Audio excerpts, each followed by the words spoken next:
পুরুলিয়া দেবেন Mahato medical college হাসপাতালে blood ব্যাংকের তীব্র রক্ত সংকট দেখা দিয়েছে।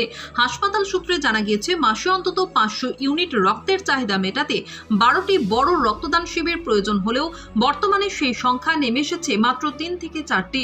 এই পরিস্থিতিতে বৃহস্পতিবার সিধু কানু বিরসা বিশ্ববিদ্যালয়ের এনএসএস এর উদ্যোগে একটি রক্তদান শিবিরের আয়োজন করা হয়। শিবির থেকে মোট 74 ইউনিট রক্ত সংগ্রহ করা হয়েছে, যার মধ্যে 33 জন ছাত্রী রক্তদান করেন। বিশ্ববিদ্যালয়ের উপাচার্য পবিত্র কুমার চক্রবর্তী জানান, বর্তমান রক্ত সংকট মোকাবিলায় জরুরি ভিত্তিতে এই শিবিরের আয়োজন করা হয়েছে। মেডিকেল কলেজের এমএসভিপি সুকমল বিষয় জানান, গরমের কারণে রক্তদান শিবির কম হওয়ায় সংকট আরও বেড়েছে। তিনি জেলার বিভিন্ন ক্লাব ও সংগঠনকে স্বতঃস্ফূর্তভাবে রক্তদান শিবির আয়োজনের আহ্বান করেন। আমরা West Bengal voluntary blood donor সোসাইটির পক্ষ থেকে সিধু কানু বিরসা ইউনিভার্সিটিকে অসংখ্য ধন্যবাদ। গ্রীষ্মকালীন সময়ে রক্তের সংকট থাকে, বিশেষত পুরুলিয়া জেলায় রক্তের সংকট নিরসনের জন্য তাই এই ইউনিভার্সিটি গত বছরও এই সময় এরকম একটা উদ্যোগ গ্রহণ করেছিল। এবছরও তারা গ্রহণ করেছেন। আমরা আন্তরিকভাবে কৃতজ্ঞতা জ্ঞাপন করছি। পুরুলিয়া জেলার আপামর মানুষের কাছে আমরা এই আবেদন করতে চাই আজকের এই ইউনিভার্সিটি মঞ্চ থেকেই, যে দেখুন, পুরুলিয়া জেলার রক্ত সংকট নিরসনে আপনাদেরকে সর্বাত্মকভাবে এগিয়ে আসতে হবে।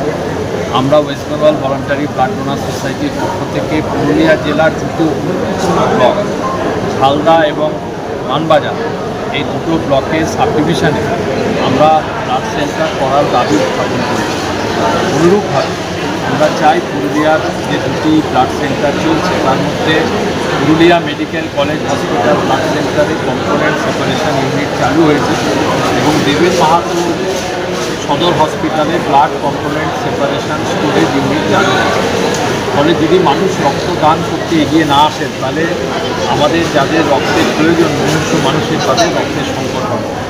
সেই সংকট নিরসনের জন্যে একদম প্রথম থেকে যারা উদ্যোগ গ্রহণ করেন তার মধ্যে এই সিধু কানু বিরসা ইউনিভার্সিটি অন্যতম। এবং এবছরের এই ক্যাম্পের বৈশিষ্ট্য হচ্ছে এখানকার যারা ছাত্রী এনএসএস টিমের তারা এই ক্যাম্পটা পরিচালনার দায়িত্ব নিয়েছেন। আমি প্রফেসর ডক্টর সঞ্জয় মণ্ডল স্যার, আমাদের উপাচার্য শ্রদ্ধেয় প্রফেসর চক্রবর্তী স্যার, তাদের প্রতি কৃতজ্ঞতা জানাবো যে তারা সমস্তভাবে স্টুডেন্টদের মোটিভেট করছেন এবং এই স্টুডেন্টরা ভবিষ্যতে সুনাগরিক হবে।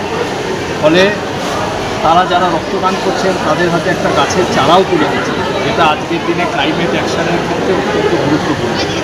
আমরা সর্বতভাবে খুব খুশি। এইভাবেই সব কলেজ বিশ্ববিদ্যালয় যদি এগিয়ে আসে, পুরুলিয়া জেলার সংকট আমরা নিরসন করবই। এই সংকট আমাদের আছে। এবছর গোটা রাজ্যে আমরা 2 লক্ষ ইউনিট রক্ত সংগ্রহ করব, সেই পরিকল্পনা নিয়ে কাজ করছি। অ্যাকচুয়ালি একদম সঠিক কথাই বলেছেন যে বর্তমানে আমাদের এই গ্রীষ্মকালে প্রত্যেক বছর ব্লাডের ক্রাইসিস হয়, তো এবছর যেন একটু বেশি মনে হচ্ছে, কারণ প্রচণ্ড গরম পড়েছে এবং এই জন্য আমাদের পুরো রাজ্যের যে অবস্থা তার থেকে পুরুলিয়ার অবস্থা বেশি খারাপ।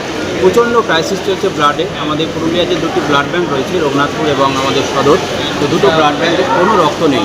এই মুহূর্তে আমাদের অনকন ডোনার দিয়ে আমরা সাপ্লাই দিচ্ছি, কিন্তু সেটা সম্ভব না, বিভিন্ন ট্রাস্টও সহযোগিতা করছে।